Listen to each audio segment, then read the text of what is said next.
아, 당신 왜 이렇게 이쁘냐? 엄청나게 벌 받고 있습니다. 그러니까 제발. 나는 너무 힘들고 5걸음 힘들어서.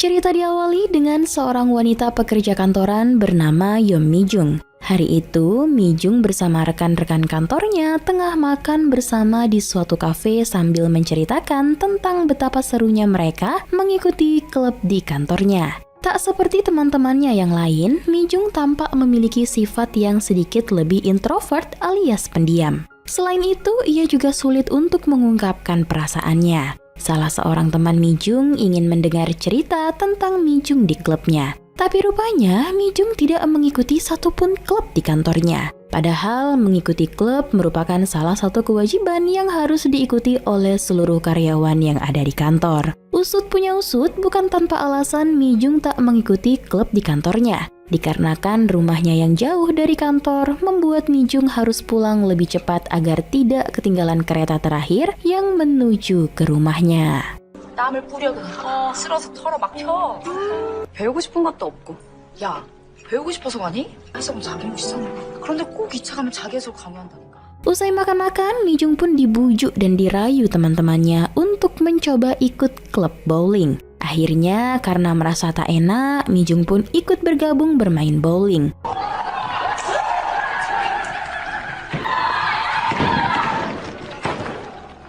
Tapi sayangnya, Mi-jung tidak seasik teman-temannya. Ia begitu kesulitan bersosialisasi dengan teman-teman sekantornya yang lain, hingga membuat Mi-jung lebih banyak diam dan tampak tak nyaman mengikuti klub tersebut. Melihat waktu sudah hampir larut, Mi-jung pun berpamitan pulang duluan dan pergi menyusul kakaknya di sebuah tempat makan untuk pulang bersama. 안녕하세요. 왜 이렇게 좋았어?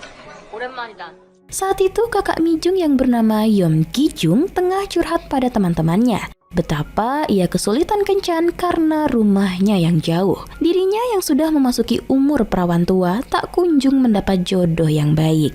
Gi-jung lantas menceritakan lagi tentang dirinya yang baru saja kencan dengan seorang duda anak satu. Menurut Gi-jung, kencan dengan duda anak satu sangatlah tidak enak karena duda lebih menomorsatukan anaknya dibanding kekasihnya. Tanpa disadari Gi-jung, tepat di meja sebelah mereka ada seorang duda yang tengah bersama putrinya. Sontak saja teman-teman Gi-jung berusaha menghentikan Gi-jung cerita. Hingga akhirnya karena sudah sangat segan dan tidak enak dengan pria tersebut, Gi-jung dan yang lain pun buru-buru ingin segera pulang. Tak diduga, Mi-jung ternyata mengenali pria duda tersebut yang merupakan teman sekantornya. Dengan sopan, Mi-jung pun pamit pulang dengan pria tersebut. Dari kejadian itu dapat disimpulkan kalau Gi-jung memiliki sifat kebalikan dari Mi-jung. Gi-jung lebih ekstrovert dan mudah bergaul bersama teman-temannya. 여기 올라갔는데 눈물 나. 야, 삼청동에서 보자. 뭐라 말이야. Selain memiliki kakak yakni Gi-jung, Mi-jung juga memiliki abang yang bernama Yeom Chang-hee. Rupanya guys, malam itu Chang-hee juga mendapat sebuah masalah. Di mana Chang-hee yang memiliki pacar diselingkuhi oleh sang pacar, bahkan pacarnya itu ingin putus dari dirinya. Sebelum pulang, Chang-hee pun menemui pacarnya dan mereka berdua bertengkar dengan begitu hebatnya. Saking kesal dan emosinya, pacar Chang-hee pun menyinggung Chang-hee yang sangat norak dan ketinggalan zaman. Malam itu juga, hubungan Chang-hee pun resmi telah kandas. 그러니까 나랑 톡하면서 그놈이랑도 톡하고 있었던 거 아니야? 동시에. 야, 그래 물어보자. 누구한테 물어볼까? 뭐 물어봐! 너한테나 그런 말이고.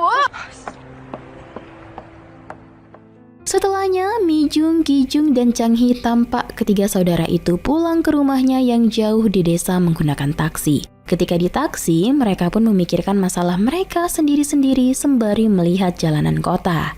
Keesokan harinya, ketiga saudara itu membantu kedua orang tuanya bekerja, di mana diceritakan orang tua mereka bekerja sebagai seorang petani. Di sini pun dikenalkan salah seorang pria yang dipekerjakan ayah Mi-jung untuk menjadi petani di sana. Namanya adalah Pak Gu. Latar belakangnya tidak jelas dan ia juga tidak pernah bercerita siapa ia sebelumnya. Tiba-tiba saja Pak Gu ini sudah datang ke desa dan meminta menjadi seorang petani kepada ayah Mijung. Ayah Mijung pun yang membutuhkan salah satu bawahan akhirnya mempekerjakan Pak Gu. Selesai lelah bertani seharian, mereka pun makan bersama. Saat makan, Chang Hee yang baru saja diselingkuhi merasa kalau ia diselingkuhi karena seperti orang miskin, sebab ia tidak mempunyai mobil. Ketika itu, ia pun meminta izin kepada ayahnya untuk membeli mobil, tetapi ayahnya tidak memperbolehkannya. Bukan tanpa alasan, karena ternyata sebelumnya Chang Hee ini pernah mencoba untuk mencicil mobil, tetapi ia tidak sanggup membayarnya hingga membuat seluruh anggota keluarganya kesulitan. Karena tak mendapatkan izin, Chang Hee pun langsung meluapkan kekesalannya. 이게 제가 지금 억지 부리는 게 아니잖아요. 생각해보면 그게 맞잖아요. 전 정말 아버지한테 숨기는 게 하나도 없고 싶어요. 없었어요, 여태. 뭐 몰래 사가지고 어디다 짱 박아놓고 제가 안 산 척 할 수 있어요. 알잖아요. 그러니까 거기에 맞게 제가 지금 작게 전기차로. Ia bilang alasan kenapa ia tidak menikah sampai setua seperti sekarang ini karena masih jomblo. Sebab ia tidak memiliki mobil seperti orang-orang muda kebanyakan.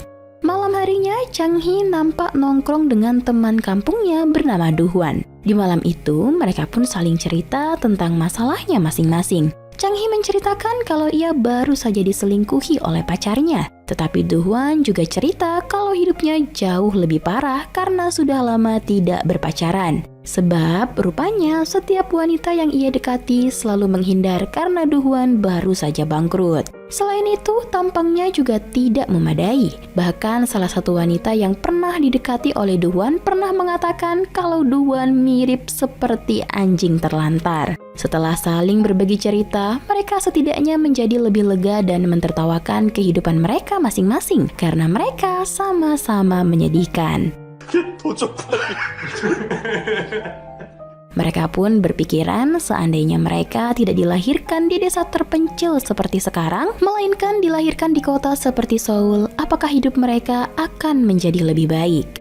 Ketika itu, Chang Hee langsung menjawab, pasti mereka akan lebih baik daripada hari ini. Esok paginya, Mijung berangkat ke kantor seperti biasanya. Ketika di perjalanan, tiba-tiba ia berpapasan dengan Pak Gu. Saat itu mereka tidak saling menyapa. Tiba-tiba saja Mijung mulai kepikiran tentang Pak Gu karena ia merasa ia dengan Pak Gu adalah orang yang sama-sama introvert dan sulit untuk mengkomunikasikan apa yang mereka pikirkan. Ketika di kantor, Mijung diminta untuk menghadap atasannya bersama dengan dua pegawai pria lainnya.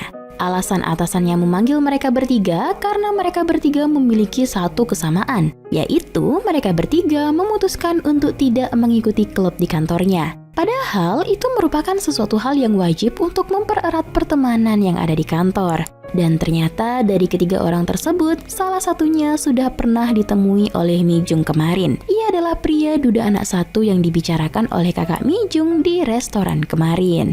Atasannya pun mulai menanyakan alasan kenapa mereka memutuskan untuk tidak mengikuti klub. Mijung pun menjawab kalau ia rumahnya sangat jauh dari kantor. Sehingga ketika pulang kantor, ia harus langsung pulang. Sementara itu, si duda anak satu alias Taehun menjelaskan kalau ia tidak bisa mengikuti klub karena harus mengurus anaknya sepulang kerja. Dan pria lainnya menjelaskan kalau ia tidak bisa mengikuti klub karena ia adalah seorang yang introvert. Tetapi saat itu, atasannya pun mengatakan kalau itu adalah kebijakan kantor. Sehingga untuk kedepannya, mereka bertiga mau tidak mau harus memilih salah satu klub. Seusai membicarakan itu, Mijung pun kembali ke mejanya untuk mengerjakan pekerjaan kantornya. Saat itu, usai mengumpulkan hasil pekerjaannya, Mijung melihat atasannya sedang mencoret-coret hasil kerjaannya. Atasannya pun mengatakan kalau Mijung kerjanya tidak benar dan harus memperbaiki kinerjanya. Sepulang dari kantor, Mijung pun pergi ke kafe untuk memperbaiki kinerjanya.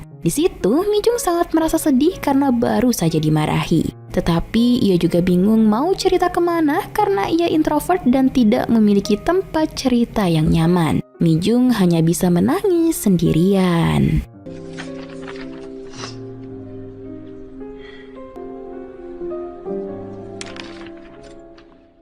Keesokan harinya, secara tidak sengaja, Mijung mendengarkan rekan kerjanya yang membicarakan tentang dirinya. Ketika itu, salah satu temannya bertanya kepada pegawai pria yang sedang jomblo, kenapa ia tidak mencoba untuk mendekati Mijung. Pria itu pun bilang kalau Mijung memang wanita yang cantik, tetapi kepribadiannya sangat lugu dan polos sehingga Mijung menjadi sangat tidak menarik. Karena perkataan itu, Mijung pun menjadi kepikiran. Ketika pulang kantor saja, Mijung masih terus kepikiran alasan kenapa kepribadiannya itu tidaklah seru dan membosankan. Dan kenapa ia menjadi cewek yang pendiam seperti sekarang. Ia pun kepikiran, andai saja lahir di ibu kota, apakah ia akan menjadi orang yang berbeda, tidak terkekang seperti sekarang. Ia ingin mengatakan sesuatu hal tetapi bingung. Bahkan ketika ia ingin berteman, ia tidak mempunyai teman yang benar-benar mengerti dirinya. Keesokan paginya, Mijung mendapat pesan dari pegawai bank. Ketika itu, pegawai bank bilang kalau hutang kredit dari Mijung sudah jatuh tempo, sehingga Mijung harus segera membayarnya. Jika Mijung tidak bisa membayarnya, mereka akan mengirimkan surat tagihan ke rumahnya. Di sini pun diceritakan alasan kenapa Mijung bisa sampai berhutang. Sebenarnya hutang itu bukanlah uang untuk dirinya, melainkan dulu Mijung pernah kenal dengan seorang pria di mana ia dekat dengan pria tersebut. Tetapi karena Mijung yang polos, pria itu meminta kepada Mijung untuk meminjamkan namanya di bank agar bisa berhutang atas nama Mijung. Dan Mijung pun tidak pernah menyangka kalau ternyata pria itu menipunya. Mijung terlalu polos sehingga sekarang pria itu tidak membayar hutang-hutangnya. Mijunglah yang harus menanggung semuanya. Malam harinya, Mijung pun berusaha untuk menghubungi pria tersebut. Tetapi pria itu tak pernah membalas pesannya. Di malam itu juga, ketiga bersaudara itu melakukan pesta bersama dengan teman-teman desanya. Di mana di malam itu mereka menceritakan tentang masalah masing-masing. Mijung yang memang masih memiliki masalah, tetapi ia lebih memilih memendamnya dan menjadi pendengar dari cerita saudara dan teman-temannya. Keesokan paginya, Mijung pergi ke rumah Pak Gu. Tentu Pak Gu heran dan bertanya-tanya. Mijung pun menjawab bahwa ia meminta tolong kepada Pak Gu agar surat hutang yang akan dikirimkan oleh pos itu dikirimkan ke rumah Pak Gu. Mijung juga meminta tolong agar Pak Gu merahasiakannya, karena Mijung tidak ingin keluarganya tahu bahwa ia memiliki hutang yang besar di bank. Pak Gu yang introvert tanpa bertanya-tanya langsung mengiyakan permintaan tolong dari Mijung. Keesokan harinya sepulang kerja, Pak Gu memberikan surat tagihan itu kepada Mijung. 입금을 왔는데. 이따 들릴게요. Malam harinya, Ibu Mijung menyuruh Mijung untuk mengantarkan makanan ke rumah Pak Gu. Sesampainya di rumah Pak Gu, Mijung yang merasa telah menyusahkan Pak Gu berusaha untuk menjelaskan alasan kenapa surat tagihan hutang itu harus dititipkan di rumah Pak Gu. Lagi-lagi di sana, Pak Gu hanya diam saja. 죄송해요. 급해서 물어보지도 않고. 여기로 주소 옮겨놨어요. 이거 볼까 봐. Mijung pun merasa bahwa mereka berdua memiliki sifat yang sama. Entah mengapa ketika sedang berada dengan Pak Gu, Mijung juga merasa sangat tenang. Ia merasa Pak Gu bisa memahaminya. Dua orang introvert di tengah-tengah dunia yang sangat ramai. Keesokan harinya, kantor mengadakan acara makan bersama di mana setiap orang telah ditentukan kelompoknya untuk duduk bersama. Ternyata Mijung satu meja dengan kedua temannya yang memutuskan untuk tidak mengikuti klub, yaitu Taehun dan Changmin. Selesai makan, secara kebetulan Mijung satu lift dengan Taehun. Di saat itulah Mijung pun minta maaf atas perlakuan kakaknya di tempo hari, jika hal itu telah menyinggung perasaan Taehun. Tetapi Taehun mengatakan itu bukanlah masalah. 안 닮았네요. Malam harinya, Mijung yang nongkrong bersama dengan saudara-saudaranya dan juga teman-teman desanya. Di hari itu, ternyata mereka memutuskan untuk pergi ke kota. Di sini, kita juga dikenalkan salah satu teman dari mereka semua. Ia adalah seorang wanita bernama Yuna. Yuna ini memiliki sifat yang berbeda dengan Mijung. Ia orangnya mudah bergaul, supel, dan mudah untuk mengutarakan apa yang ia pikirkan. Ia pun tidak memperdulikan apa yang dikatakan orang terhadap dirinya. Karena itulah Mijung dalam hatinya sebenarnya ingin menjadi seseorang seperti Yuna. Dan ia pun berandai-andai, seandainya ia dilahirkan kembali, ia ingin menjadi orang yang seperti Yuna. Bukan tanpa alasan, karena diri Mijung yang sekarang itu selalu dipenuhi ketakutan akan pikiran orang-orang terhadapnya. Ia juga sulit untuk mengutarakan apa yang ia inginkan. Karena itu, ia merasa tidak bebas terhadap kehidupannya. Ia juga sering kesepian karena terlalu sering memendam semua yang ingin ia katakan. 또 나처럼 살다가 이것도 아닌가 보다. 말로 사람을 홀리겠다는 의지가 안 보여서 좋아. 너무 멀리 샛길로 빠져서. 그러니까 넌 절대 그 지점을 안 넘었으면. Keesokan harinya, saat sedang bekerja, Chang Hee mengawasi toko di cabangnya. Kebetulan di hari itu, kasir di toko tersebut sedang sibuk.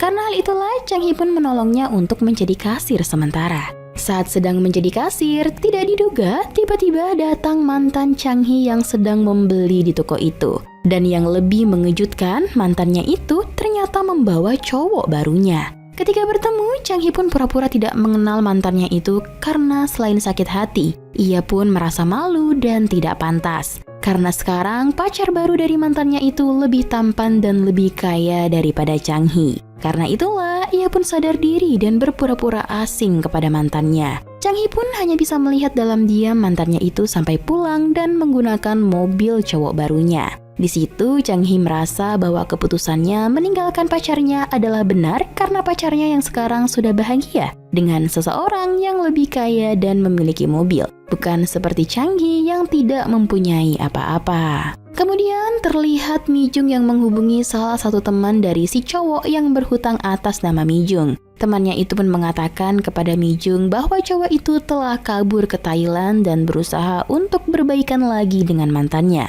Disitulah Mi Jung tentu merasa sangat sakit hati karena selain ia bingung harus membayar hutangnya, ternyata laki-laki itu juga meninggalkan Mi Jung dengan kembali bersama mantannya. 선배랑 사귀었니? 사귀었다 헤어졌다 반복하더니 결국 신용불량자 되고 여기선 답이 안 보이니까. Sepulang kerja, ketika berjalan menuju rumahnya, Mi Jung melihat kedua orang tuanya sedang berlarian menuju rumah Pak Gu. Tentu saja, Mi Jung langsung mengikuti mereka. Di sana, mereka menemukan Pak Gu yang sedang mimisan. Sang ayah pun langsung membawa Pak Gu pergi ke rumah sakit. Kemudian malamnya, saat tengah makan, keluarga Mi Jung pun membicarakan tentang kejadian yang menimpa Pak Gu. Di situ, ibu Mi Jung mengatakan jika Pak Gu terluka parah. Mungkin saja itu karena kebiasaan minum-minumnya. Ketika ia mabuk, ia terjatuh. Ibu Mi Jung pun lanjut bercerita tentang kedatangan Pak Gu pertama kali di desa tersebut. Awalnya tidak ada yang tahu siapa Pak Gu ini sebenarnya. Bahkan nama Pak Gu bukanlah nama yang sebenarnya. Semua orang pun tidak mengetahui latar belakang Pak Gu. Ia hanya datang ke desa itu dan meminta pekerjaan. Ayah Mi Jung yang melihat Pak Gu orangnya rajin, akhirnya mempekerjakan Pak Gu. Mi Jung pun menjawab, alasan mengapa mungkin Pak Gu tidak pernah menceritakan tentang latar belakangnya ialah karena mungkin saja Pak Gu ini memiliki kasus di masa lalunya dan ia pergi ke desa itu untuk bersembunyi dari sesuatu. Tetapi ibu Mi Jung meragukan apa yang dikatakan Mi Jung itu karena sang ibu percaya bahwa Pak Gu adalah orang yang baik, terlihat dari tingkah lakunya dan juga sikapnya dalam pekerjaannya. Di tengah pembicaraan itu, Chang Hee pun melihat ke jendela dan sangat terkejut karena melihat Pak Gu sudah ada di sana untuk mabuk seperti biasanya. Padahal baru tadi siang ia melihat sepertinya Pak Gu ini dipukuli oleh orang. Ya, memang itulah yang selalu dilakukan oleh Pak Gu setiap malamnya. Ia tidak pernah sekalipun berhenti untuk meminum alkohol dan mabuk-mabukan. Terlihat Pak Gu ingin melupakan sesuatu di dalam hidupnya dengan terus mabuk setiap malam. Keesokannya di kantor, pekerjaan Mi Jung masih tetap salah di mata atasannya. Atasannya itu bahkan sampai mengeluh dan emosi saat mengkoreksi pekerjaan Mi Jung. Hal itu membuat Mi Jung sedih dan kehilangan semangatnya. Belum lagi Mi Jung mengembalikan semangat dan moodnya, ia harus kembali dipanggil oleh atasannya yang lain. Kali ini, atasannya tersebut merekomendasikan klub yang menurutnya cocok untuk Mi Jung yang suka menyendiri. Muak karena terus-terusan disuruh masuk klub dan ditambah masalah lain di kantornya. Mi Jung pun menangis saat itu juga di hadapan atasannya. Sebenarnya jauh di lubuk hatinya, Mi Jung bukanlah orang yang suka menyendiri. Ia juga ingin bergabung ke klub dan berinteraksi dengan karyawannya yang lain. Namun entah mengapa Mi Jung selalu tak bisa. Mi Jung selalu merasa terkurung, tak bisa bebas seperti kebanyakan orang. Malamnya saat pulang bekerja, Mi Jung merasa sangat lelah dengan kehidupan yang ia jalani. Dengan perasaan lelah, muak, dan putus asa yang ada di dalam dirinya, Mi-jung lalu menemui Pak Gu yang tengah minum alkohol di depan rumahnya. Mi-jung lantas bertanya apakah Pak Gu tidak ada pekerjaan lain selain meminum alkohol. Daripada Pak Gu terus-terusan minum alkohol, Mi-jung pun menyuruh Pak Gu agar Pak Gu memuja dirinya, alias menyukai Mi-jung. Selama ini hidup Mi-jung selalu terasa kosong dan hampa. Tidak ada hal yang membuatnya bersemangat dan berambisi. Selain itu, laki-laki yang selalu ditemui Mi-jung adalah laki-laki brengsek. Mi-jung ingin Pak Gu memuja dirinya agar hidup Mi-jung terasa penuh. Tentu saja Pak Gu menolak permintaan Mi-jung yang konyol. Ia tahu saat ini Mi-jung hanya sedang frustasi. Lagian, Mi-jung ini tidak tahu latar belakang kehidupan Pak Gu. Jangankan latar belakang, nama lengkap Pak Gu saja Mi-jung tidak tahu. Pak Gu tidak ingin terlibat apapun di desa tersebut. Tidak cukup di situ, dengan dirinya memuja Mi-jung, belum tentu hidup Mi-jung pun akan berubah. Selain itu, Pak Gu juga mengatakan bahwa ia juga merupakan laki-laki brengsek seperti laki-laki kebanyakan yang ditemui Mi-jung. 조금 있으면 겨울이에요. 그러니까 날 추앙해요. 가득 채워지게. 아니면 뭐해? Pak Gu lantas pulang ke rumahnya. Tapi di rumah ia justru kepikiran dengan kata-kata Mi-jung barusan. Ia mulai berpikir bagaimana caranya memuja seseorang. Sampai-sampai Pak Gu mencari arti dari kata memuja di internet. Keesokan malamnya Pak Gu masih kepikiran dengan perkataan Mi-jung. Perasaannya kini campur aduk memikirkan Mi-jung. Tak hanya Pak Gu yang kepikiran, ternyata Mi-jung sendiri juga kepikiran dengan perkataan yang sudah ia lontarkan pada Pak Gu kemarin. Sampai-sampai untuk pertama kalinya, Mi-jung malas pulang ke rumah karena tak mau bertemu dengan Pak Gu. Padahal selama ini Mi-jung selalu memilih pulang ke rumah apapun masalahnya. Karena tak ingin pulang, Mi-jung pun kali ini ikut nongkrong di kafe bersama teman-temannya hingga larut malam. Saat pulang, di jalan menuju rumahnya, ada dua orang pria nakal yang mengincar Mi-jung untuk digodain. Tapi untungnya di belakang Mi-jung ada Pak Gu yang juga menuju rumahnya karena baru membeli alkohol. Secara tidak langsung, Pak Gu pun melindungi Mi-jung dari pria nakal hidung belang.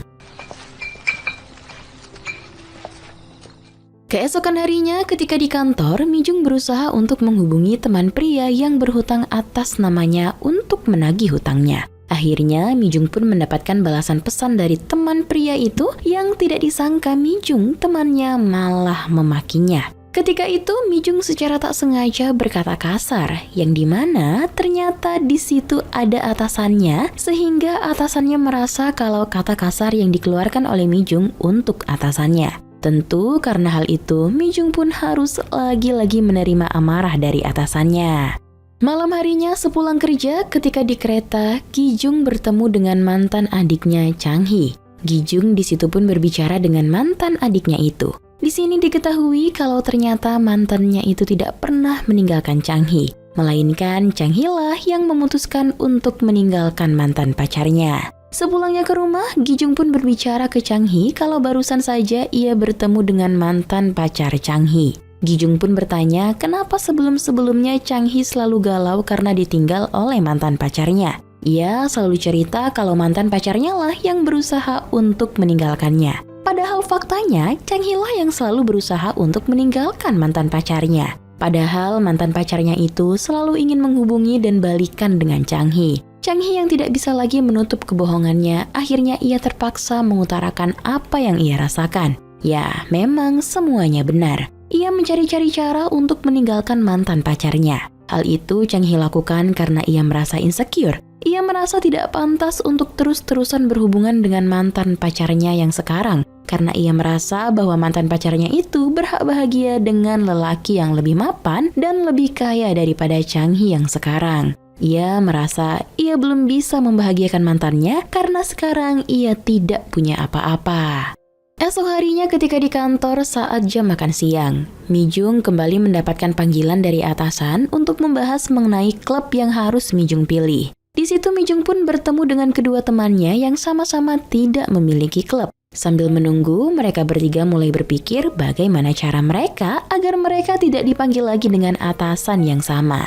Di situ Mi-jung pun tiba-tiba mendapatkan ide untuk membuat klub pembebasan, di mana anggotanya hanya berisikan mereka bertiga. Mendengar itu pun mereka bertiga akhirnya sepakat. Keesokan paginya, terlihat Mijung pergi ke kantor. Ketika itu, ia berpapasan dengan Pak Gu. Mereka berdua memang semenjak kejadian Mijung mengatakan ingin dipuja oleh Pak Gu, tidak pernah menyapa lagi karena alasan sungkan. Ketika itu, Mijung pun memberanikan dirinya dengan berbalik menatap Pak Gu sambil berkata, mulai ke depannya mereka berdua saling menyapa. Akhir pekan ketika bertani di sawah, saat itu Mijung pun bilang kepada Pak Gu bahwa Pak Gu juga kelihatannya hatinya kosong. Apakah Pak Gu mau untuk dipuja? Karena Mijung bersedia untuk melakukannya. Mendengar itu, Pak Gu pun hanya diam dan memikirkannya. Pak Gu pun terus kepikiran tentang apa yang dikatakan oleh Mijung sampai malam hari. Kemudian memperlihatkan Pak Gu yang diajak makan di rumah Mijung. Ketika itu, Ibu Mijung mengatakan kalau ayah Mijung sering memuji kinerja dari Pak Gu karena kinerjanya baik. Ayah Mijung adalah seseorang yang jarang memuji orang. Pak Gu adalah salah satu orang yang dipuji oleh ayahnya karena sejak dulu ayah Mijung hanya memuji Mijung saja. Dari kecil, Mijung adalah anak yang patuh. Karena itulah ayahnya sangat menyayangi Mijung. Setelah itu, tiba-tiba datang Gijung dan Changhi sambil bertengkar memasuki rumah. Gijung mengambil sandal dan melemparkannya ke arah Changhi.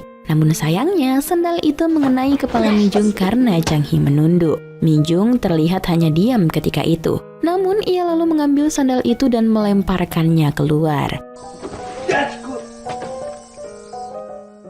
Di sini terlihat kalau Mijung yang dulu seharusnya hanya diam saja, tetapi sekarang Mijung sudah mulai berubah. Ia mulai belajar untuk mengekspresikan apa yang ia rasakan. Malam harinya, Changhi memutuskan untuk main ke rumah Pak Gu. Di situ, Changhi bercerita mengenai Mijung. Ia mengatakan kalau Mijung orangnya jarang marah karena ia sulit untuk mengekspresikan apa yang ia rasakan. Tetapi ketika Mijung marah, Mijung akan menjadi sangat menakutkan. Karena hal itulah, Pak Gu harus berhati-hati dengan Mijung.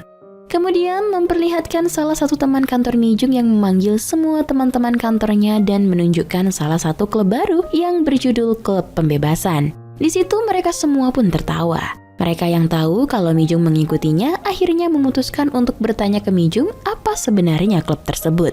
Mijung menjawab kalau sebenarnya ia juga bingung karena dirinya masih belum memiliki rencana tentang apa yang akan dilakukan oleh klubnya. Tetapi awalnya ia membentuk klub itu karena ia mempunyai niat untuk keluar dari sebuah kurungan yang tidak terlihat di dalam kehidupannya. Karena hal itulah, siapapun seseorang yang mengikuti klub pembebasan ini, mereka akan menuju ke kebebasan.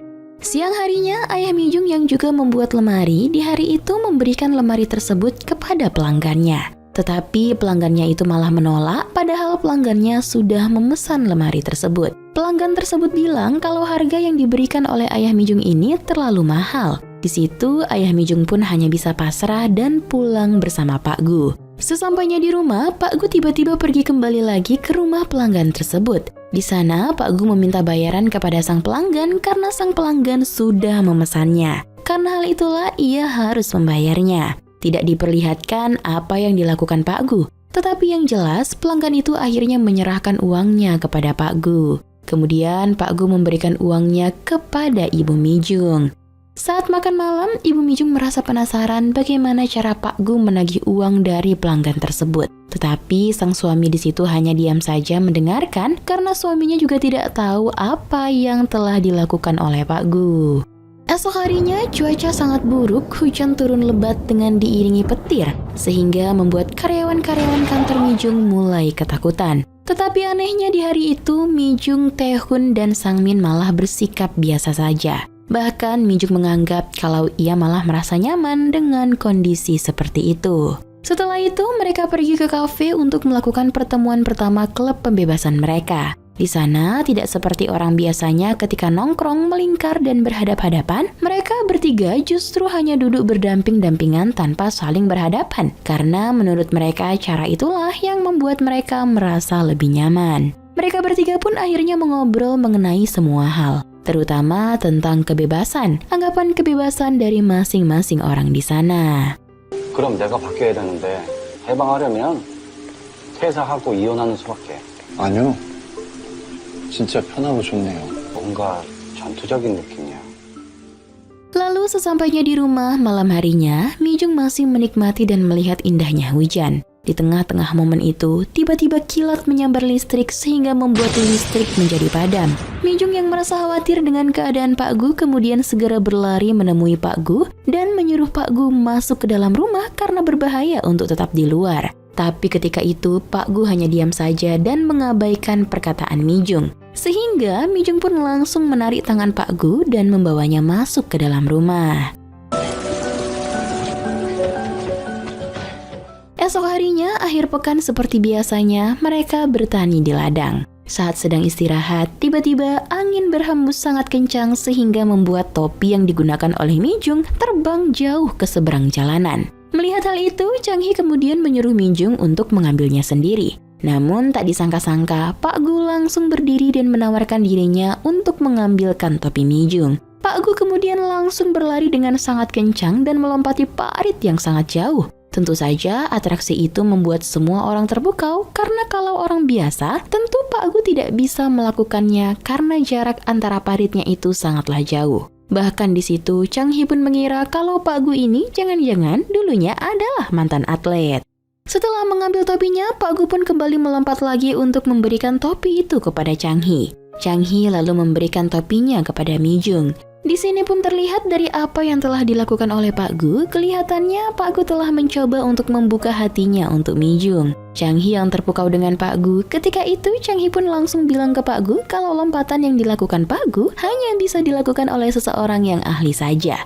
Bahkan seusai bekerja, Chang Hee yang masih penasaran dengan sosok siapa sebenarnya Pak Gu ini, kemudian ia pun menghampiri Pak Gu dan bertanya siapa nama asli Pak Gu. Chang Hee berpikir mungkin saja Pak Gu ini bisa jadi salah satu atlet lompat nasional karena ada beberapa atlet nasional yang memiliki nama yang sama. 일반인 아니죠. 그죠? 형, 자기 혼자서 한계에 도전하는 사람들이 구창모를 알다니. 아니야, 아이고. 구자윤? 이름을 오픈하실 생각이. Tidak hanya sampai di situ, saat selesai makan, Pak Gu yang memang tidak pernah menjawab pertanyaan, Chang Hee pun terus berusaha untuk menguliti Pak Gu dengan berusaha mengikutinya di sana. Tetapi hal itu membuat Pak Gu menjadi risih sehingga Pak Gu pun menyuruh agar Chang Hee menghentikan apa yang ia lakukan dan pergi dari Pak Gu sekarang. Malam harinya, ayah Mijung mengeluh kalau obat nyamuk telah habis. Di situ, Mijung yang selalu menurut dengan kata orang tuanya, ia pun berniat untuk membelikan obat nyamuk itu di supermarket. Tetapi, ayahnya bilang kalau sudah malam, lebih baik besok saja. Tetapi karena Mijung terus memaksa, akhirnya ia pun pergi untuk membeli obat nyamuk di supermarket. Ketika dalam perjalanan, Mijung terus memikirkan sikap Pak Gu terhadap dirinya. Karena seringkali apa yang dilakukan Pak Gu membuat Mijung bingung. Karena sering Pak Gu bersikap baik terhadap Mijung. Dan tidak jarang juga Pak Gu tiba-tiba bersikap cuek dan dingin. Tentu saja itu membuat Mijung bingung apa yang sebenarnya dirasakan oleh Pak Gu. Sesampainya di supermarket, untuk membalas rasa terima kasihnya tadi siang, Mijung pun juga membelikan alkohol untuk Pak Gu karena ia tahu setiap malam Pak Gu selalu membeli alkohol di supermarket itu untuk mabuk-mabukan. Benar saja, di perjalanan pulang, Mijung bertemu dengan Pak Gu yang hendak membeli alkohol. Di situ, Mijung pun memberikan alkohol itu kepada Pak Gu yang tentunya membuat Pak Gu bertanya-tanya tentang sikap dari Mijung. Di situ, Pak Gu pun bertanya tentang apa yang dikatakan oleh Mijung tempo hari, yaitu ketika musim semi nanti tiba, mereka berdua akan menjadi orang yang berbeda. Bukannya kosong, tetapi penuh. Di situ Mijung pun langsung menjawab kalau mereka berdua bisa berubah jika saja mereka berdua sepakat untuk saling memuja satu sama lain. Karena berdasarkan pengalaman, seseorang akan berubah setelah mereka melakukan apa yang sebelumnya tidak pernah mereka lakukan. Mijung yang melihat Pak Gu hanya mabuk-mabukan setiap hari, di situ Mijung pun yakin kalau mereka berdua saling memuja satu sama lain, pasti perasaan mereka akan lebih penuh, tidak kosong seperti saat ini. Mendengar itu, Pak Gu langsung bilang kalau ia telah mulai untuk memuja Mijung. Hal itu ia buktikan dengan apa yang ia lakukan siang tadi. Mendengar itu tentu membuat Mijung bertanya-tanya kalau mungkin saja mereka berdua ke depannya bisa menjadi lebih dekat lagi. Keesokan harinya memperlihatkan Pak Gu yang habis membeli minuman. Ketika itu, ia tak sengaja berpapasan dengan Mijung yang baru saja keluar dari stasiun. Saat itu, Mijung berusaha menghampiri Pak Gu, tetapi Pak Gu terlihat kebingungan dan terlihat menjauhi Mijung untuk menghindarinya. Padahal saat itu Mijung berusaha membuka obrolan dengan Pak Gu karena Mijung ingin lebih dekat dengan Pak Gu. Tetapi pada akhirnya Mijung harus menelan kekecewaan karena Pak Gu hanya melewatkan Mijung saat itu. Ya, Pak Gu melakukan itu karena ia sengaja, karena dirinya bingung harus berbuat apa. Terlebih lagi, Pak Gu harus berhadapan langsung dengan keluarga Mijung. Malam harinya memperlihatkan Pak Gu yang hanya melihati rumah Mijung karena ia terus kepikiran akibat tadi siang menolak ajakan makan bersama dari Mijung. Sebenarnya dari dalam hati Pak Gu, ia juga ingin mengenal lebih dalam tentang Mijung. Tetapi ia tidak enak dengan keluarga Mijung karena saat ini Pak Gu dipekerjakan oleh keluarganya.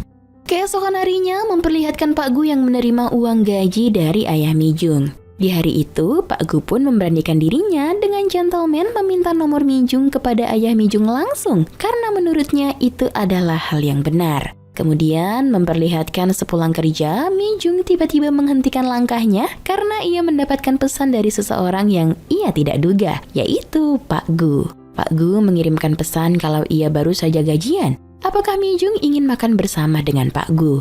Membaca itu, Mijung tentu saja senang bukan main. Dan setelahnya mereka berdua pun akhirnya makan bersama. Saat pulang dari makan, Pak Gu bertanya kenapa Mijung tidak memiliki seseorang yang membuat hatinya penuh. Padahal Mijung memiliki keluarga yang bahagia dan masih lengkap. Mendengar itu, Mijung pun menjawab bahwa masih ada dari sisi ayah dan ibunya yang Mijung belum pahami, termasuk juga kedua saudaranya. Di tengah-tengah obrolan mereka, tiba-tiba kakak Mijung turun dari bus pulang kerja. Kakaknya yang melihat Mijung berdua saja dengan Pak Gu tentu bertanya-tanya apa hubungan Mijung dengan Pak Gu sekarang karena mereka berdua sekarang terlihat begitu dekat. Lalu sepulang kerja, Chang Hee memutuskan untuk pergi ke rumah Pak Gu karena ia baru saja membelikan Pak Gu minuman beralkohol. Sesampainya di sana, ternyata rumah Pak Gu kosong. Chang Hee pun memutuskan untuk masuk ke rumah Pak Gu yang kebetulan tidak dikunci. Sesampainya di dalam, Chang Hee benar-benar terkejut ketika ia melihat banyak sekali botol-botol bekas minuman beralkohol di sana. Malam harinya ketika sedang mabuk di rumah, tiba-tiba Pak Gu didatangi oleh Mijung. Setelahnya mereka berdua pun ngobrol panjang. Di situ Mijung terlihat lepas bisa mengutarakan apa yang ia ingin ceritakan. Tidak seperti biasanya memendam semuanya. Pak Gu pun teringat kalau tempo hari Pak Gu sempat membelikan es krim untuk Mijung. Tetapi karena tak berani memberikannya, akhirnya ia menyimpannya di dalam kulkas. Ketika itu, Pak Gu pun langsung mengeluarkan es krim itu dan memberikannya kepada Mijung. 쓸데없이 허비되는 시간이 왜 이렇게 길까? 그 어린 나이에도 심란했어요. Keesokan harinya memperlihatkan Pak Gu yang bersih-bersih rumahnya karena semenjak tempo hari rumahnya dikunjungi oleh Mijung, Pak Gu merasa kalau rumahnya harus lebih bersih. Setelah membersihkan itu semua, Pak Gu memfotokan kondisi rumahnya sekarang dan mengirimkan pesan kepada Mijung. Di tempat lain memperlihatkan Mijung yang tampak senang mendapatkan pesan itu. Dan di hari itu juga, Mijung terlihat berubah sifatnya. Ia lebih berani untuk mengutarakan perasaannya kepada teman-temannya, yang tentunya membuat temannya bertanya-tanya kenapa Mijung sekarang sifatnya berubah. Malam harinya memperlihatkan Mijung yang lagi-lagi pergi ke rumah Pak Gu. Di situ Pak Gu pun cerita kalau sebelumnya ia sangat merasa berat sekali untuk membersihkan rumahnya, terutama menyingkirkan semua botol-botol bekas alkohol itu. Tetapi setelah dirinya dekat dengan Mijung dan memuja Mijung, entah mengapa Pak Gu merasa bersemangat. Keesokan harinya seperti biasa, Mijung dan keluarganya tengah berkebun. Di rumah, Gijung yang tengah menjemur pakaian selalu memperhatikan gerak-gerik Pak Gu dan Mijung. Ia begitu sinis melihat adiknya dan Pak Gu yang berkebun sambil pacaran. Tak lama, Gijung pun dimarahi ibunya karena hanya bermalas-malasan di rumah, sementara yang lain bekerja. 아들 일하는데 집구석에 가만히 앉아서 아이고 양심도 없다 진짜. Setelah makan siang, Gijung pun mulai nyinyir karena Mijung berpacaran dengan Pak Gu. Sudah jauh-jauh bekerja ke Seoul, tapi Mijung malah dapat cowok orang desa mereka juga. Mijung hanya diam saja sambil menatap sinis kakaknya itu. Kebetulan ayah Mijung mendapat pesanan dari Dinas Kependudukan dan Pencatatan Sipil daerah mereka. Di sana, ayah Mijung diminta membawa fotokopi kartu keluarga untuk kebutuhan pendataan ulang kantor. Betapa terkejutnya ayah Mijung saat mengetahui Mijung merubah alamat rumahnya. Yang mana hal itu membuat Mijung tidak tercatat sebagai bagian dari anggota keluarga ayahnya. Sepanjang bekerja, ayah Mijung mulai bertanya-tanya, mengapa Mijung berbuat demikian. Sementara itu, Pak Gu yang juga sedang bekerja saat itu mendapat pesan dari Mijung jika Mijung akan pulang terlambat hari itu untuk berkumpul dengan klub pembebasannya. Yap, malam itu Mijung dan anggota lain berkumpul di suatu kafe. Pertemuan kali ini turut dihadiri atasan mereka untuk dilakukan peninjauan. Saat tengah mendengar Sang Min bercerita, tiba-tiba saja Gijung menelpon Mijung untuk meminta bantuan membawa barang-barang dari kantornya. Tak hanya itu, Gijung ternyata sudah sampai di depan kafe menunggu Mijung. Terpaksa pertemuan klub mereka pun dihentikan sebentar. Gijung yang masih memarahi Mijung di telepon tak sadar jika di luar kafe ada Taehun yang mendengarnya uring-uringan. Taehun lantas menghampiri Gijung dan menyapanya. Ia kemudian mengajak Gijung menunggu Mijung di dalam kafe. Gijung pun diam-diam duduk mendekat dan mendengar Taehun menceritakan tentang dirinya. Ternyata sejak kecil Taehun sudah ditinggal kedua orang tuanya karena meninggal dunia. Pernah suatu hari Taehun diadu berkelahi dengan teman lain yang tidak bisa berkelahi. Saat itu Taehun sudah pasti menang melawan temannya itu. Tapi entah mengapa Taehun justru memilih kalah dan membuat temannya menang melawan dirinya. Yap, semua itu terjadi karena Taehun telah kehilangan semangat hidupnya sejak kedua orang tuanya meninggal dunia. 엄마까지 돌아가시니까. 그래서 학교를 갔는데.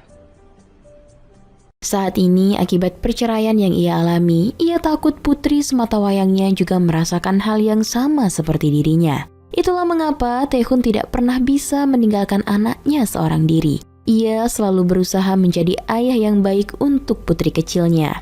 Meski sejak kepergian orang tuanya, ia merasa lemah. Untuk itu, Taehun sangat ingin terbebas dari perasaan lemah. Di perjalanan pulang, Gijung yang tersentuh dengan cerita Taehun nekat meminta nomor teleponnya kepada Mijung. Di situ, Gijung yang sudah mendapatkan nomor tersebut akhirnya langsung menghubungi Taehun. Gijung menanyai tentang permasalahannya di masa lalu, tetapi Taehun menjawab kalau semua permasalahan di masa lalu sudah selesai. Jadi Gijung bisa tenang. Kemudian Mijung terus berusaha untuk menghubungi teman laki-lakinya yang berhutang atas nama dirinya. Namun alih-alih membayar hutangnya, saat itu teman laki-laki Mijung malah memarahi Mijung. Di situ pun Mijung hanya bisa menangis meratapi karena ia telah dibodohi oleh laki-laki tersebut. 갚을 생각이 없어서 안 갚는 거라고 얘기 좀 하지 말라고. 당장 어딨냐 내가. 자면 잔다고 뭐라 그러고 먹으면 먹. 당근 왜 우리 집에 말해? Sesampainya di rumah, Gijung yang penasaran dengan hubungan adiknya dengan Pak Gu pun bertanya siapa yang mengajak pacaran duluan. Mijung menjawab yang memulai untuk mengajak duluan adalah dirinya.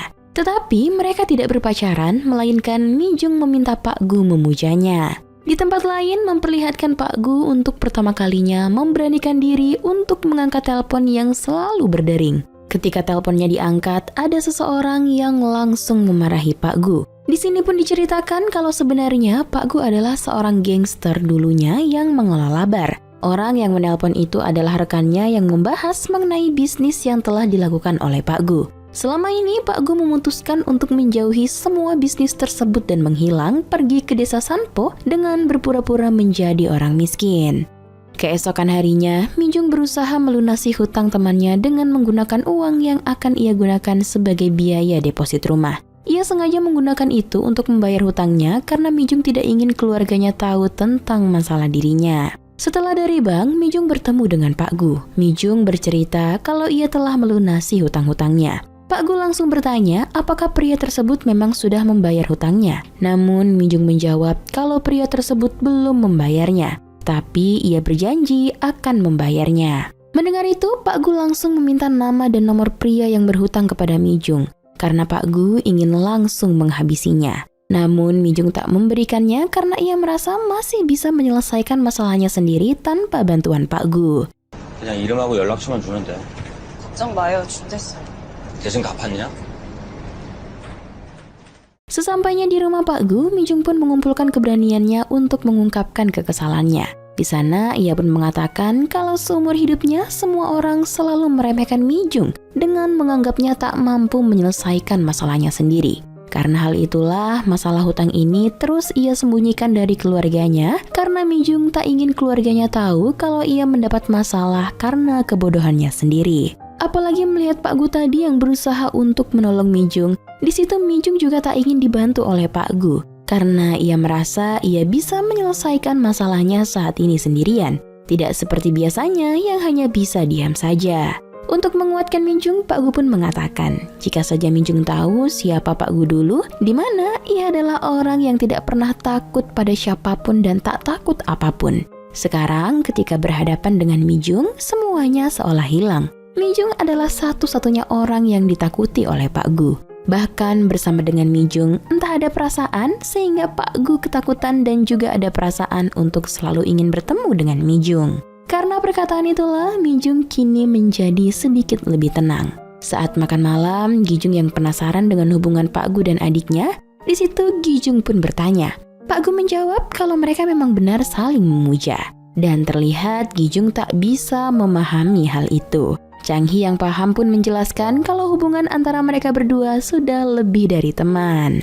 Kemudian memperlihatkan salah satu teman masa lalu Pak Gu yang bernama Samsik. Ketika itu, ia melihat Pak Gu sedang menaiki sebuah truk. Samsik pun langsung menghubungi atasannya dan bilang kalau ia baru saja melihat Pak Gu. Atasannya pun ketika itu langsung menjawab, tidak mungkin orang sekaya Pak Gu mau naik truk kumuh seperti itu. Pasti orang itu bukan Pak Gu. Di tempat lain, Mijung sudah memberikan hasil pekerjaannya kepada atasannya. Tetapi lagi-lagi di situ, atasannya bilang kalau hasil kerjaan Mijung mengecewakan. Namun anehnya ketika pihak eksekutif melihat pekerjaan tersebut, justru mereka senang dengan apa yang dikerjakan oleh Mijung. Saat bekerja, Pak Gu mendapatkan pesan dari temannya Samsik. Pak Gu pun lantas langsung menelpon Samsik. Samsik saat itu mengatakan kalau ia sempat melihat Pak Gu mengisi bensin dengan menggunakan truk. Samsik juga membahas mengenai bisnis kotor masa lalu Pak Gu. Di situ Samsik mengatakan kalau Pak Gu harus segera kembali dan tidak menghilang lagi. 짜잔할 건데. 할 건데 100% 알아봤으니까 조만간 그 근처 뒤진다. Pak Gu harus segera menghabisi Direktur Baek. Jika tidak melakukan hal itu, maka Pak Gu lah yang akan dihabisi oleh Direktur Baek. Ketika itu, Pak Gu hanya bisa menjawab kalau sekarang ia masih belum bisa kembali karena masih ada kesibukan. Tapi tidak lama setelah ini, ia pasti akan kembali dan menyelesaikan masalah di masa lalunya. Malam harinya seperti biasa, Pak Gu menjemput Mijung yang baru saja pulang dari kerja di stasiun. Mereka berdua berjalan bersama pulang ke rumah. Meskipun hanya berjalan kaki, tapi perbuatan sederhana itu membuat mereka berdua bahagia. Karena Mijung adalah orang yang tidak pernah bercerita kepada siapapun kalau ia tidak ditanya. Namun terlihat di malam itu ia menceritakan semua yang ada di pikirannya kepada Pak Gu. Terlihat Mijung sudah sangat nyaman berada di dekat Pak Gu. Keesokan harinya Mijung lagi-lagi diminta bertemu oleh atasannya. Tetapi berbeda dengan hari-hari sebelumnya, di hari itu Mijung mengeluarkan semua hal yang ia ingin katakan dan pikirkan. Ia merasa kalau dirinya telah berubah dan di momen itu Mijung pun mulai berpikiran kalau dirinya adalah seseorang yang berharga dan pantas untuk disayangi. Di tempat lain, ayah Mijung bersama dengan Pak Gu sedang membawa barang-barang. Tetapi ketika sedang di perjalanan, tiba-tiba barang-barang yang ada di truk tersebut terjatuh. Pak Gu pun langsung berusaha mengembalikan barang tersebut ke mobil. Tetapi ketika ia turun, tiba-tiba Samsik yang kebetulan bersama dengan Direktur Baek melihat Pak Gu dan langsung berhenti di sana. 맞지?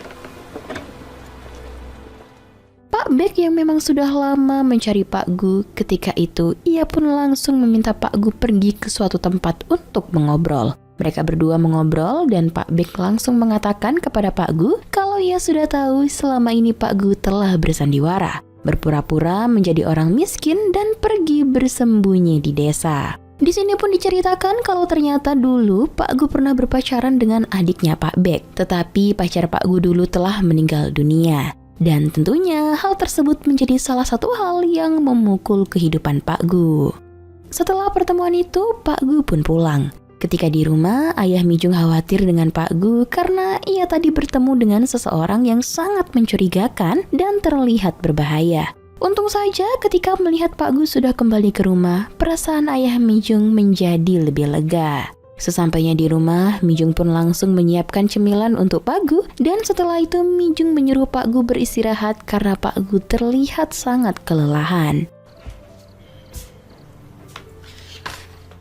Di rumah, Ibu Mijung yang penasaran bertanya kenapa setiap pulang kerja, Mijung selalu menyempatkan dirinya untuk mengunjungi rumah Pak Gu. Di situ dengan polosnya, Mijung pun langsung menjawab kalau sekarang ia telah berpacaran dengan Pak Gu.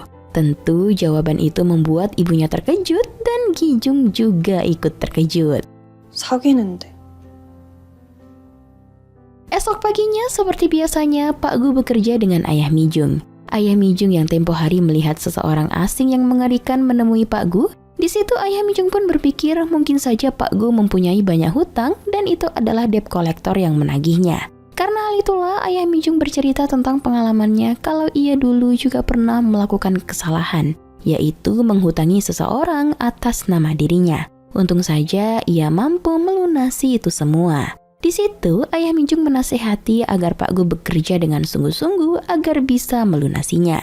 Yang tidak diketahui oleh ayah Mijung, Pak Gu ini sebenarnya bukanlah orang yang tidak mampu.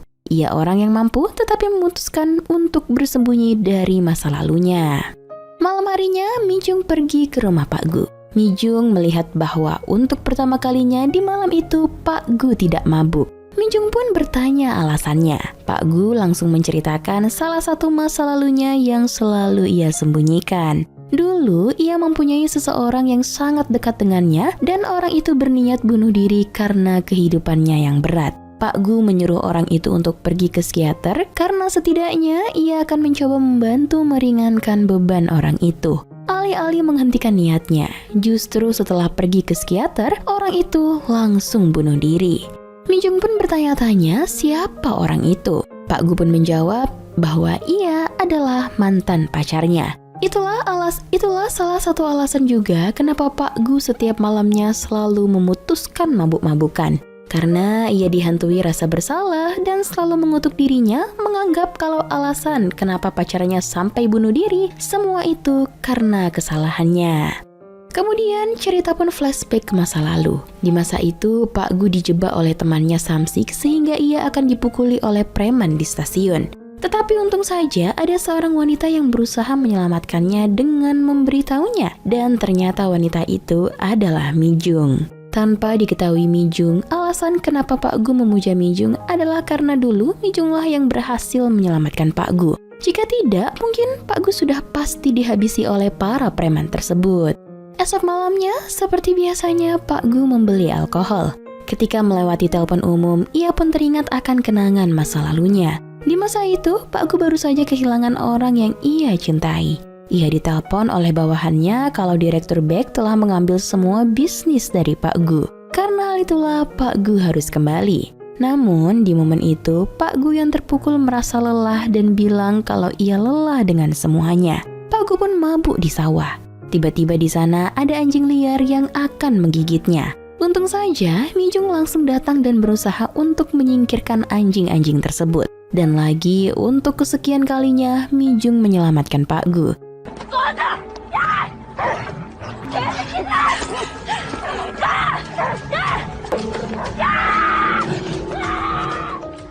Di situ Pak Gu pun langsung mengatakan kalau Mijung seharusnya tidak menyelamatkannya dari nasib buruk. Sebab Pak Gu merasa kalau ia sudah layak mendapatkan semua nasib buruk ini. Ia masih merasa bersalah atas kematian dan dosa-dosanya yang lain. Karena hal itulah Pak Gu terus menganggap dirinya berhak mendapatkan nasib buruk. Beberapa hari kemudian Pak Gu akhirnya memutuskan untuk menghadapi dan menyelesaikan masa lalunya. Ia pergi kembali ke klub di mana dulunya ia bekerja untuk menemui direktur bank. Sesampainya di klub tersebut terlihat kalau semua orang yang berada di sana membungkukkan diri dan memberikan hormat kepada Pak Gu. Pak Gu pun langsung masuk ke ruangan direktur bank. Tentu direktur bank bertanya apa maksud kedatangan Pak Gu karena ia tidak menyangka hari ini Pak Gu datang untuk menemuinya. Pak Gu pun menjawab kalau akhir-akhir ini ia tidak bisa tertidur nyenyak karena kesal semenjak pertemuannya dengan direktur bank kemarin. Direktur bank telah salah menilainya, mengira bahwa Pak Gu bersandiwara dan lari dari semuanya dengan berpura-pura hidup miskin di desa. Padahal sebenarnya Pak Gu hanya ingin beristirahat dari rutinitasnya. Selain itu, Pak Gu juga merasa sangat kecewa kepada Direktur Beck karena telah mengkhianatinya dalam berbisnis. Pak Gu juga bilang kalau apa yang dilakukannya sekarang itu hanyalah sementara saja, sebab ia akan kembali. Ketika ia kembali, ia akan membuat dua pilihan antara ia berhenti dari bisnisnya dan tetap berkebun menjadi petani, atau ia kembali lagi ke bisnis ini dan menjalankan bisnisnya. 말뚝 박는 거니까 조용히 기다리라고. 자꾸 알짱대면서 열받게 하면 그땐 나 진짜 이 세계에 내가 결정 갖고 올 테니까 기다려. Serta mendepak Direktur Beck dari apa yang dilakukannya sekarang. Oleh karena itu, Pak Gu pun meminta kepada Direktur Beck agar tidak melakukan hal yang aneh-aneh lagi sebelum ia kembali. Sebelum pulang, di situ Samsik menjelaskan tentang tragedi di stasiun kalau ia tidak pernah mengirimkan pesan kepada Pak Gu. Sebab saat itu HP-nya telah diambil oleh Direktur Beck. Dan yang mengirim itu semua murni adalah Direktur Beck. Samsik tidak ingin Pak Gu salah paham dengan hal tersebut. Pak Gu pun langsung menjawab kalau ia telah mengetahui semuanya tanpa Samsik perlu menjelaskannya. Esok malamnya, Chang Hee menemukan sebuah kunci mobil yang sangat mahal di toilet Pak Gu dan ternyata itu memang milik Pak Gu. Chang Hee yang sangat terobsesi memiliki mobil langsung bertanya kepada Pak Gu apakah Pak Gu memang benar-benar memiliki mobil ini. Pak Gu pun tanpa basa-basi langsung membawa Chang Hee ke apartemennya yang berada di Seoul.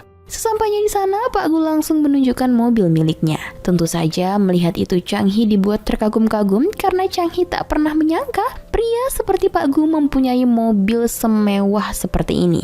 Setelah diberikan kuncinya oleh Pak Gu, Chang Hee pun mengendarai mobil itu dan sangat-sangat senang. Esok harinya, Chang Hee membawa mobil mahal milik Pak Gu itu ke desa untuk menjemput Mijung. Teman-teman dari Chang Hee pun juga sangat terpukau dengan mobil yang dibawa Chang Hee. Mereka bertanya-tanya mobil tersebut milik siapa. Lalu setelah mereka mengetahui kalau ternyata itu milik Pak Gu, mereka jadi bertanya-tanya. Sebenarnya Pak Gu ini bekerja sebagai apa sehingga mempunyai mobil semahal ini? 야, 저 차 끌고 나갈 거 아니야? 저 그대로 둘 거야? 그 해외 나간 친구 들어올 때까지?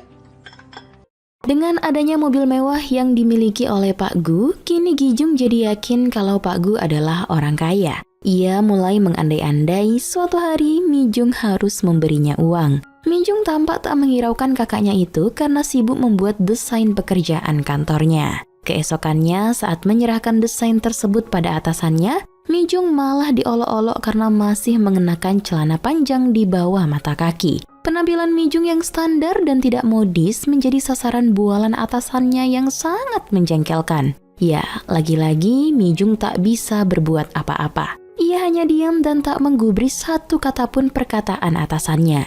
Tak berhenti di situ, saat Mi-jung dan teman-temannya tengah berada di dalam lift, lagi-lagi atasannya itu mengolok-olok Mi-jung dengan klub pembebasannya. Atasannya itu kemudian bertanya, sebenarnya orang-orang yang bergabung ke klub pembebasan ingin terbebas dari apa? Mi-jung sontak menjawab kalau mereka ingin terbebas dari orang-orang yang memuakkan.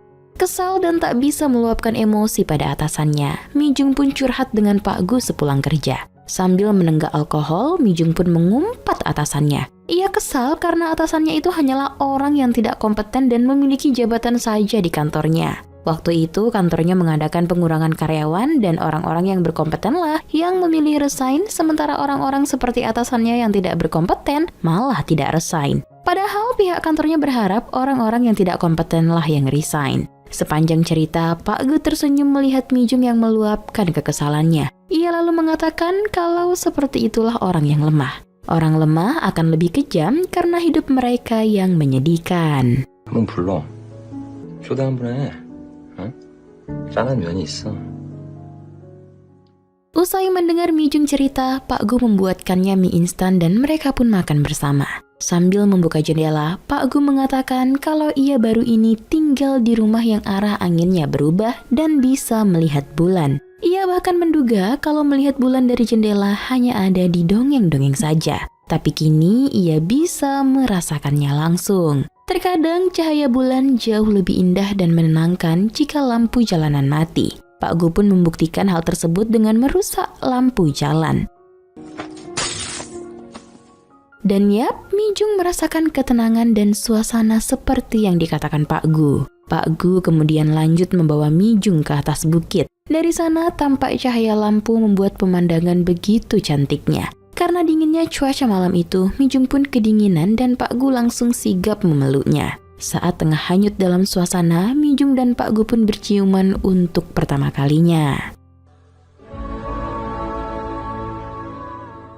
Di rumah saat larut malam, Pak Gu terbangun sebab ia melihat ada 2 orang yang mengendap-endap, menyelinap dan memasangkan sesuatu di mobil pick-up milik ayah Mijung. Pagi harinya, Pak Gu pun langsung mengecek apa yang dipasang di mobil itu. Dan Pak Gu menemukan ternyata itu adalah alat pelacak. Untuk memastikan siapa yang memasang alat itu, Pak Gu langsung membawa mobilnya ke beberapa tempat sembari diam-diam melihat siapa yang mengikutinya. Dan benar saja, beberapa saat kemudian ia melihat ada mobil yang mengikutinya. Mengetahui itu, Pak Gu langsung memecahkan kaca mobilnya dan mengatakan siapa yang melakukan ini semua. Ternyata mereka adalah orang suruhan dari atasannya Pak Gu, yaitu Pimpinan Sin. Mereka berdua pun langsung mengobrol. Pimpinan Sin bilang kalau ia ingin bertemu dengan Pak Gu. Sudah lama sekali sebab Pimpinan Sin mengira kalau Pak Gu telah tewas dibunuh oleh Direktur Beck. Setelah mengetahui bahwa Pak Gu masih hidup, ia menjadi lega. Pimpinan Sin pun juga mengatakan kalau Pak Gu harus segera kembali dari waktu istirahatnya dan mengurus bisnis karena menurut Pimpinan Sin, posisinya sekarang seharusnya digantikan oleh Pak Gu bukan Direktur Beck. Sebab ia tidak ingin dipandang lemah oleh musuh-musuhnya dan ia tahu bahwa Pak Gu adalah orang yang tidak bisa dipandang sebelah mata. Berbeda halnya dengan Direktur Beck. Karena hal itulah Pimpinan Sin meminta agar Pak Gu segera kembali. Tetapi Pak Gu mengatakan kalau sekarang belum waktunya. Ia masih ingin untuk berada di desa. Sore harinya Pak Gu terlihat bersama dengan Mijung duduk di tepi sungai sembari melihat pemandangan indah di sana. Pak Gu mengatakan kalau ia ingin memuja Mijung. Dan di situ pun mereka berdua tertawa dan menikmati momen itu. Kemudian terlihat salah satu teman Pak Gu yaitu bernama Hyojin. Ia sedang berada di desa dan menghampiri rumah Mijung. Kebetulan di sana ada Ibu Mijung. Ibu Mijung yang melihat ada orang asing, ia pun bertanya siapa Hyojin. Hyojin langsung menjawab kalau ia adalah temannya Pak Gu. Mendengar itu, Ibu Mijung langsung mengajak Hyojin masuk ke rumahnya. Tak lama dari itu, ayah Mijung bersama Pak Gu pun datang. Hyojin memberitahu kepada ayah Mijung kalau Pak Gu adalah orang yang sangat hebat di Seoul dulu. Tetapi ayah Mijung hanya terdiam mendengarkan hal itu. Karena selama ini ayah Mijung mengira Pak Gu hanyalah orang miskin biasa. Setelah itu, Hyojin pun mengajak Pak Gu mengobrol berdua. Di situ Hyojin langsung mengatakan kalau sekarang semua teman-teman Pak Gu dan bawahan Pak Gu jatuh miskin. Hal itulah yang membuat Pak Gu harus segera kembali, sebab banyak orang yang bergantung kepada kembalinya Pak Gu. Bahkan Pimpinan Sin sendiri ingin Pak Gu untuk segera kembali. 너 이제 백사장 소리 죽는 게 아니고 왜 노인의 기분 잡치게 만들어? 여기까지 찾아온 양반을 언제 한 번이라도 자생같이 있어본 놈들이냐? 애새끼들 줄줄이 그짓꼴인 거 알면서. Keesokan harinya, ayah Chang Hee yang penasaran mobil siapa yang setiap hari selalu dibawa Chang Hee pun bertanya. Awalnya Chang Hee menjawab mobil itu adalah mobil milik temannya. Tetapi ayahnya tidak percaya dan terus menekan Chang Hee sehingga Chang Hee harus jujur. Ia pun mengatakan kalau mobil itu milik Pak Gu. Mendengar hal itu, ayah Chang Hee hanya bisa terdiam. Ia tidak habis pikir kalau Pak Gu ternyata benar-benar orang kaya. Malam harinya memperlihatkan Pak Gu yang akhirnya memutuskan untuk menemui teman lamanya Hyojin. Ketika itu Pak Gu mengatakan kalau ia kesal kepada seorang pria, di mana seorang pria ini selalu membohonginya. Dan tidak hanya di situ, bahkan pria tersebut diam-diam menjual narkoba di bar yang dikerjakan oleh Pak Gu. Karena hal itulah Pak Gu sebenarnya ingin menyingkirkan orang tersebut. Ternyata orang ini adalah Direktur Beck. Di situ Pak Gu pun mengatakan kalau ia akan kembali. Mendengar hal itu, Hyojin langsung menghubungi Pimpinan Sin dan mengatakan kalau sebentar lagi Pak Gu akan kembali. Keesokan harinya, tiba-tiba polisi datang menggerebek bar milik Direktur Beck. Namun Direktur Beck berhasil melarikan diri. Direktur Beck pun mengetahui kalau ini semua pasti ulah Pak Gu yang melaporkannya. Karena hal itulah, ia pun langsung menghubungi Pak Gu dan menyuruhnya untuk menunggu di desa tersebut. Karena setelah ini, Direktur Beck pasti akan datang ke sana untuk mengobrak-abriknya. Di sisi lain, tampak Pak Gu pamit kepada Mijung. Ia mengatakan kalau sebentar lagi ia akan pergi dari desa. Mendengar hal itu, Mijung bertanya kenapa mendadak dan apa urusannya. Tetapi Pak Gu tidak bisa menjelaskannya. Tentu saja hal itu membuat Mijung sangat sedih karena ia tak terima bahwa pria yang ia cintai harus meninggalkannya. Malam harinya, Mijung hanya bisa menangis sampai ia langsung memutuskan pergi ke rumah Pak Gu. Disitulah Mijung mengatakan, meskipun Pak Gu akan pergi dari desa ini, tetapi Mijung masih akan menghubunginya dan masih akan menemui Pak Gu. Mungkin sebulan sekali atau 2 bulan sekali. Pak Gu pun menjawab untuk apa. Pak Gu mengatakan ia ingin mengakhiri hubungannya dengan Mijung karena Mijung juga pasti tahu apa masa lalu yang dilakukan oleh Pak Gu. Mijung langsung menjawab bahwa ia tidak peduli dengan masa lalu Pak Gu. Pak Gu langsung menasihati Mijung kalau Mijung lebih baik menjadi wanita normal dengan mencintai pria yang mencintainya, bukan mencintai laki-laki yang hanya memujanya dan tidak jelas seperti Pak Gu. Tetapi Mijung menjawab kalau ia ingin mempunyai anak bersama dengan Pak Gu. 그냥 이렇게 살 거야. 1살짜리 당신을 얻고 싶어. Mendengar itu, Pak Gu tersentuh. Ia mempertanyakan keputusannya dan menjadi ragu karena sebenarnya Pak Gu masih mencintai Mijung dan ingin hidup bersamanya. Tapi Pak Gu sadar pekerjaannya di masa lalu sangatlah berbahaya. Dan jika tetap bersama dengan Mijung, bisa-bisa nyawa Mijung terancam. Namun demi kebaikan Mijung, akhirnya Pak Gu menguatkan tekadnya untuk pergi meninggalkan Mijung. Pagi harinya, Pak Gu langsung pamit kepada ayah Mijung untuk meninggalkan desa. Setelah itu, Pak Gu pun kembali ke Seoul untuk mengurus bisnis lamanya. Beberapa hari berlalu, terlihat Direktur Baek di hari itu tengah berlari dari kejaran polisi. Namun di tengah pelariannya, Direktur Baek tiba-tiba melompati pembatas jalan dan tertusuk besi bangunan. Tragisnya, Direktur Baek hari itu langsung meninggal dunia. Di waktu yang lain, memperlihatkan Mijung yang masih merasa sedih karena ditinggal Pak Gu. Ia pun berusaha untuk menghubungi nomor Pak Gu, tetapi nomor Pak Gu sudah tidak bisa dihubungi lagi.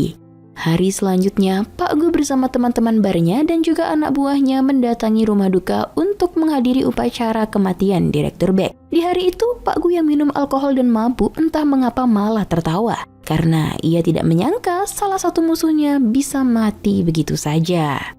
Setahun sudah berlalu, Pak Gu saat ini tengah berada di puncak kejayaannya. Bisnisnya sukses besar dan ia sudah sangat berbeda dengan kehidupannya yang di desa. Meski begitu, ia masih rindu terhadap kehidupannya di desa dulu. Selain itu, ia masih belum bisa untuk melupakan Mijung.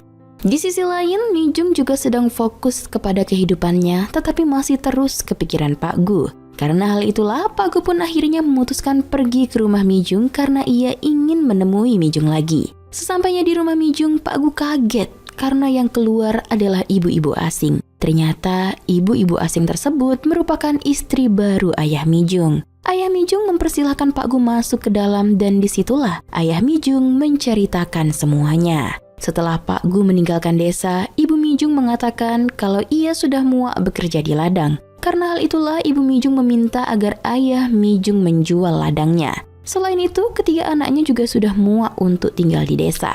Namun tak lama setelah kejadian itu, Chang Hee menemukan ibunya tertidur di lantai lama sekali. Dan tak diduga, ternyata ibunya meninggal dunia.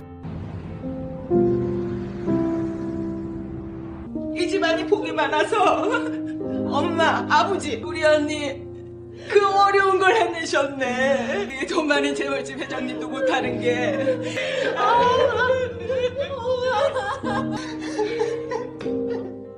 Tentu saja karena kejadian itu, seluruh keluarga Mijung terpukul. Semenjak saat itu juga ketiga anaknya pun menderita dan mereka memutuskan untuk tidak tinggal di desa lagi dan pindah ke Seoul.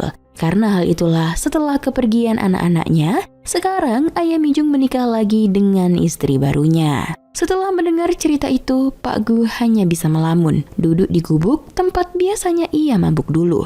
Ia merenung karena merasa bersalah. Seharusnya ketika Mijung berada di fase terendahnya, yaitu saat ibunya meninggal, Pak Gu ada di sana. Sebab Mijung selalu berusaha menghubungi Pak Gu, tetapi Pak Gu tak pernah membalasnya. Hari selanjutnya, Pak Gu langsung menghubungi Mijung dan meminta untuk bertemu dengannya. Mendapatkan telepon dari Pak Gu, tentu Mijung senang bukan main karena ia juga ingin bertemu dengan Pak Gu. Akhirnya mereka berdua pun bertemu. Awalnya mereka canggung karena sudah lama sekali tidak pernah bertemu. Dan sekarang penampilan mereka berdua jauh berbeda. Mijung sambil tersenyum berkata kalau rambut Pak Gu sekarang lebih panjang. Dengan pedenya, Pak Gu pun mengatakan dengan tampilan rambut yang seperti ini, ia pasti orang yang tampan. 많이 안 쪘는데 뭐. Setelahnya, mereka pun berjalan sambil terus berbincang-bincang. Pak Gu memberitahukan siapa nama aslinya. Mijung pun bertanya dari mana Pak Gu bisa mengetahui nomor baru Mijung. Mendengar itu, Pak Gu menjawab kalau beberapa hari yang lalu ia pergi ke rumah Mijung. Mendengar itu, Mijung pun berasumsi kalau sekarang Pak Gu sudah mengetahui jika ibunya meninggal dan ayahnya menikah lagi. Kemudian mereka pun lanjut pergi ke pasar untuk jalan-jalan. Saat sedang asyik menikmati makanan, Pak Gu tiba-tiba mendapat telepon dari Samsik. Sehingga Pak Gu mengatakan kepada Mijung untuk menunggunya sebentar sebab sekarang ia ada urusan. Tak lama, Pak Gu pun sampai di kantor dan melihat laporan keuangan. Ia menemukan ada yang janggal. Uangnya ada yang kurang. Karena hal itulah ia langsung balik ke bar. Sesampainya di bar, Pak Gu melihat ada seorang wanita yang ngamuk-ngamuk sampai memukuli seorang pegawai. Di situ, Pak Gu langsung memarahi orang itu karena ternyata orang itu telah berhutang dan tidak mau membayar hutangnya. Pak Gu pun tidak segan-segan untuk membentak dan mengancam wanita tersebut. Jika wanita itu berbuat aneh-aneh lagi, Pak Gu tidak segan-segan untuk mengkasarinya. Setelah selesai mengurus wanita tersebut, Pak Gu pergi ke temannya untuk mencari uang yang hilang. Dan benar saja, ternyata uang yang hilang itu disembunyikan oleh temannya untuk membayar hutang judi. Tentu saja di situ Pak Gu langsung memarahi temannya itu. Setelah mengurusi urusannya, Pak Gu menepati janjinya dengan kembali menemui Mijung. Mijung yang melihat bahwa Pak Gu sekarang terluka pun berkata kalau Pak Gu sangat berbeda dari sejam yang lalu. Di situ Mijung pun tersadar betapa bahayanya pekerjaan yang dilakukan oleh Pak Gu. Selesai makan, mereka jalan-jalan menikmati indahnya malam. Mijung bercerita kalau teman laki-lakinya yang dulu masih belum membayar hutangnya malah merayakan acara pernikahannya dengan sangat mewah. Ketika Mijung meminta laki-laki itu membayar hutangnya, ia malah dimarahi selama 30 menit. Setelah itu, mereka berdua menghabiskan malam bersama di apartemen Pak Gu. Kemudian diperlihatkan Pak Gu yang menghadap pimpinan Sin. Pimpinan Sin pun menceritakan kenapa ia sampai memilih Pak Gu untuk dijadikan manajer. Karena Pak Gu adalah seorang pria yang brengsek, tetapi berbeda dari pria-pria brengsek lainnya. Pak Gu tidak bermain wanita dan tidak bermain judi. Ia hanya minum alkohol setiap harinya sendirian saja.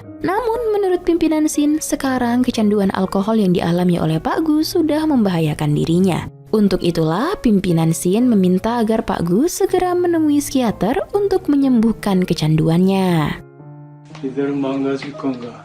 알코올 중독 아니라고 우기지 말고 상담이 재미있기도 하나?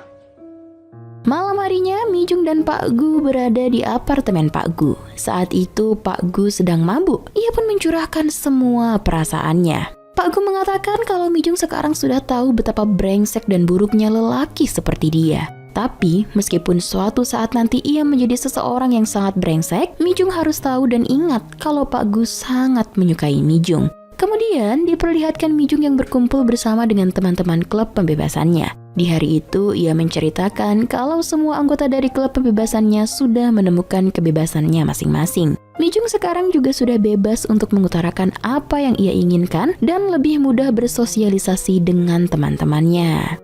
Di sisi yang lain diceritakan Pak Gu yang mengurusi temannya Hyojin yang mengambil dan menggelapkan semua uang barnya yang digunakan untuk berjudi. Di situ Pak Gu menghajar Hyojin dan meminta agar ia mengembalikan semua uangnya. Beberapa hari kemudian, pria yang berhutang atas nama Mijung ternyata bersedia membayar hutangnya. Tentu hal itu membuat Mijung senang karena satu persatu bebannya mulai berkurang. Malam harinya, Mijung bertemu dengan Pak Gu. Mijung cerita kalau hutangnya sudah dibayar.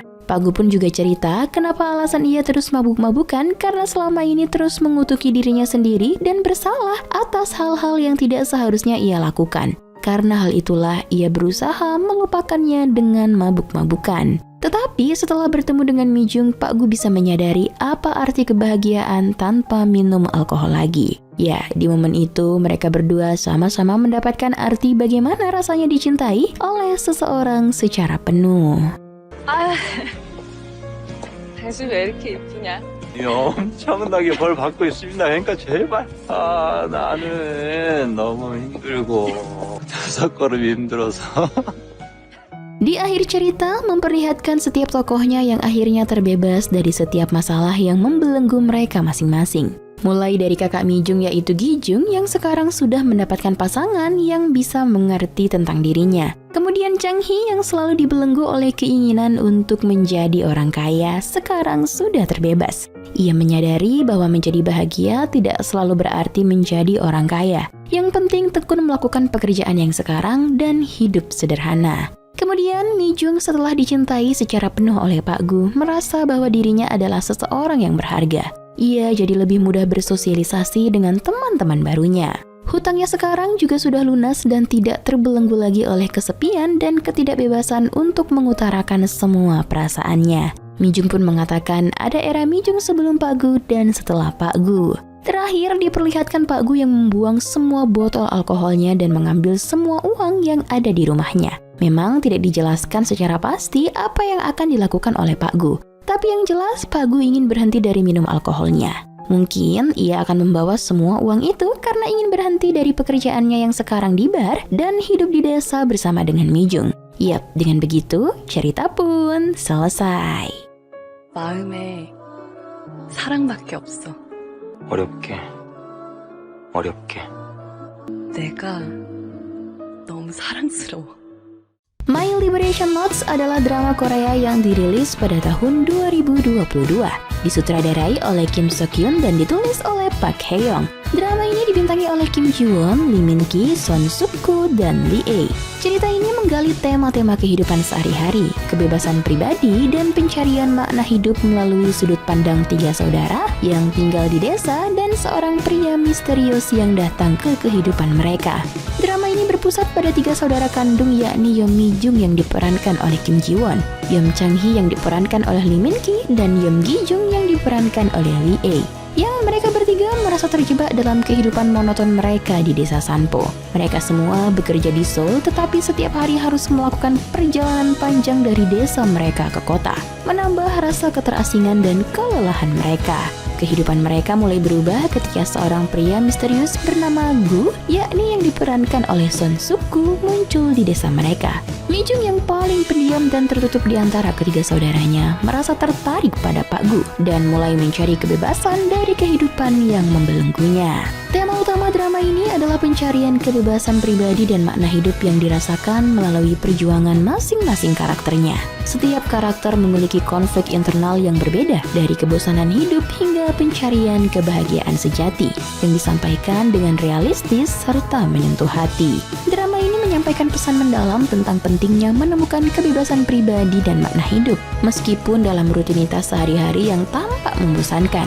Hubungan antar karakter mengajarkan tentang dukungan keluarga dan pentingnya memiliki seseorang yang memahami dan mendukung kita dalam pencarian akan kebahagiaan. Yap, masuk dalam penilaian, Biro Perfilman UBR Media memberi rating drama My Liberation Notes 8,4. Like dan share ke teman-teman tersayangmu agar mereka juga ikutan nonton drama keren ini.